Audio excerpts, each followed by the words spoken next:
بسم اللہ الرحمن الرحیم۔ حضرت نظام الدین اولیاء رحمۃ اللہ علیہ۔ حضرت خواجہ نظام الدین اولیاء محبوب الہی 636 ہجری میں بدایون یوپی بہارت میں پیدا ہوئے تھے۔ آپ کے والد حضرت سید احمد بخاری رحمۃ اللہ علیہ اپنے زمانے کے ولی تھے۔ وہ ہمیشہ نوابوں اور بادشاہوں کے دربار سے دور رہے، اس لیے ان کی تمام عمر مفلسی میں گزری۔ ابھی حضرت نظام الدین کا بچپن ہی تھا کہ باپ کا سایہ سر سے اٹھ گیا۔ آپ کی والدہ نے ہمت نہ ہاری اور تکلیفیں اٹھا کر محبوب الہی کی تعلیم کا سلسلہ جاری رکھا۔ ابتدائی تعلیم آپ نے بدایون کے مشہور عالم مولانا شاداں سے حاصل کی۔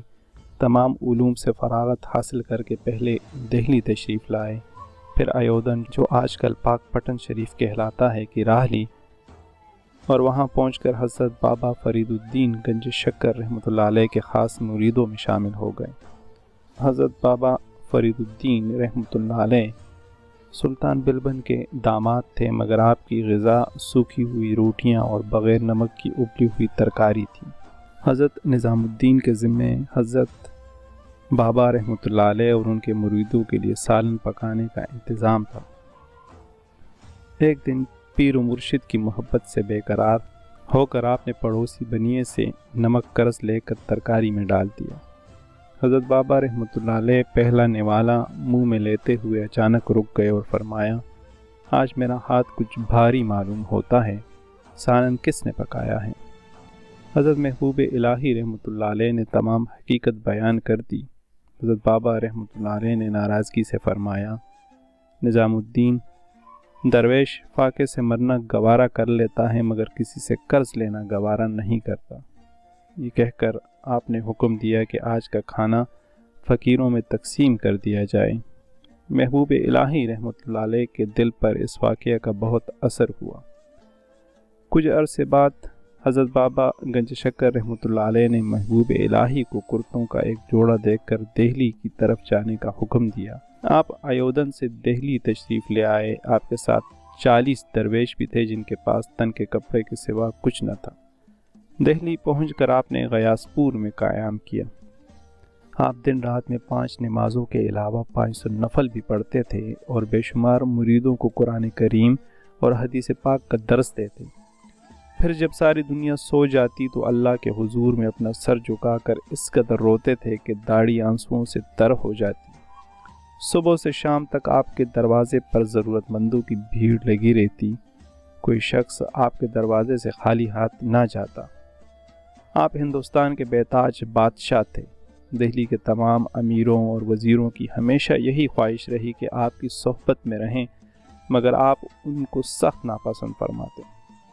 انتہا یہ ہے کہ علاؤ الدین خلجی جیسا بادشاہ بھی آپ کی قدم بوسی کے لیے ترستا رہا۔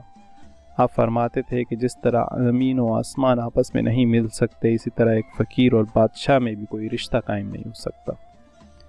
جب شہنشاہ کا اصرار بہت بڑا اور قدم بوسی کے لیے عرضی بھجوائی تو آپ نے جواب میں لکھ بھیجا، فقیر کے گھر کے 2 دروازے ہیں، تو ایک سے داخل ہوگا تو میں دوسرے سے نکل جاؤں گا، زیادہ تنگ کرے گا تو تیرا ملک چھوڑ دوں گا، کیونکہ خدا کی زمین تنگ نہیں۔ شہنشاہ نے یہ جواب پا کر اپنا ارادہ ترک کر دیا اور درخواست کی کہ اس کی سلامتی کے لیے دعا فرمائے۔ محبوب الہی رحمۃ اللہ علیہ نے کہلا بھیجا، تجھے یہاں آنے کی ضرورت نہیں، عدل و انصاف کے ساتھ حکومت کر، میں تیرے لیے دعا کرتا رہوں گا۔ ہندوستان کے چند بادشاہ ایسے بھی تھے جو حکومت کے نشے میں آپ کو تکلیفیں پہنچاتے تھے۔ سلطان غیاث الدین بلبن بھی انہی میں سے ایک تھا۔ ان کو خوش آمدیوں نے بتایا کہ ہندوستان کے عوام کے دلوں پر محبوب الہی کی حکومت ہے، وہ جب چاہیں سلطان کی حکومت کا تختہ الٹ سکتے ہیں۔ وہ آپ کی دشمنی پر اتر آیا اور حضرت کے خلاف سازشوں کا جال بچھانے لگا۔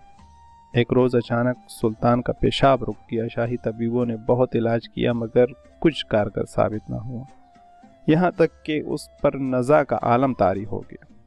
یہ دیکھ کر سلطان کی ماں حضرت نظام الدین رحمۃ اللہ علیہ کی خدمت میں حاضر ہوئی اور رو رو کر عرض کیا کہ اس کے بیٹے کے لیے دعا کریں۔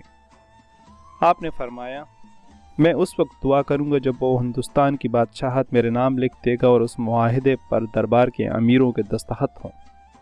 تکلیف سے مجبور ہو کر بادشاہ نے معاہدہ کر لیا۔ آپ نے معاہدے کا فیتہ بنا کر اس کی ماں کو دیا اور فرمایا کہ اس فیتے کو تشت میں رکھ کر بادشاہ کو پیشاب کراؤ، خدا اسے اس تکلیف سے نجات دے گا۔ سلطان کی ماں نے ایسا ہی کیا اور سلطان کو اس اذیت ناک تکلیف سے نجات مل گئی۔ وہ معافی مانگنے آپ کے حضور آیا اور کہا کہ میں معاہدے کے تحت ہندوستان کی بادشاہت آپ کے حوالے کرنے آیا ہوں۔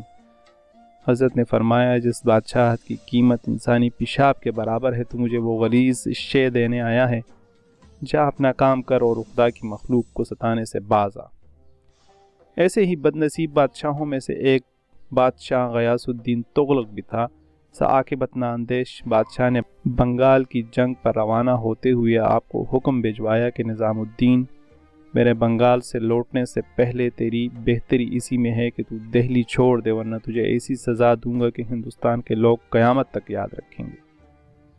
حضرت نے بادشاہ کا خط پڑھ کر اس کی پشت پر لکھا، ہنوز دلی دور است، ابھی دلی دور ہے۔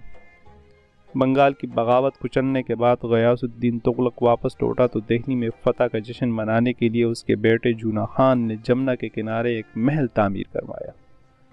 جو بادشاہ دہلی کے قریب آ رہا تھا، حضرت کے مریدوں کی بے چینی بڑھتی جا رہی تھی، مگر آپ مسکرا کر بار بار یہی کہتے رہے کہ ہنوز دلی دور است۔ غیاث الدین تغلق جشن میں شرکت کرنے کے لیے محل میں داخل ہوا ہی تھا کہ اچانک پورا محل دھڑام سے گر پڑا اور بادشاہ اور اس کے ساتھی ملبے میں دب کر مر گئے۔